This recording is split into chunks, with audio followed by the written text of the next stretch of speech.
what is the regulative principle? Well, the regulative principle is a concept, a biblical concept that historically sort of flows out of the Reformation. The regulative principle holds to the idea that God is the one who gets to regulate and define worship.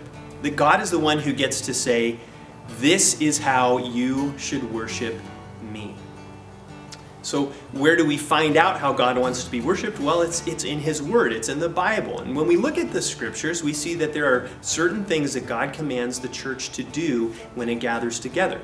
When we look at 1 Timothy chapter 4 or 2 Timothy chapter 3, we see that the church is to give itself to the public reading of the Scriptures and the preaching of the Scriptures. So that should be happening. That's a way we worship God when we gather. God commands us to do that.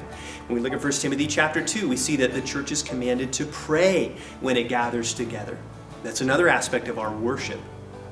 When we look at Colossians chapter 3 or Ephesians chapter 5, we see that the church is commanded to sing psalms, hymns, spiritual songs. That's another vital, commanded aspect of our worship. And finally, the ordinances or the sacraments, communion and baptism. Those are things that are an integral part of our worship. That's when these things should occur, is when the church is gathered to worship.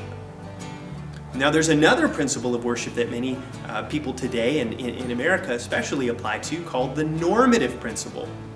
And the normative principle says, if God doesn't forbid it, we can do it.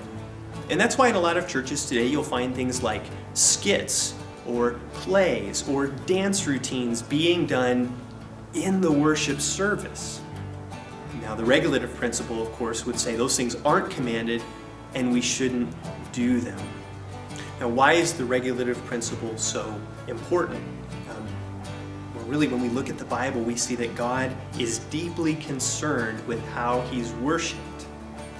We can look at somewhere like Leviticus chapter 10, where God has given Israel all of these commandments, all of these instructions in how sacrifices are to be offered and how He's to be worshipped.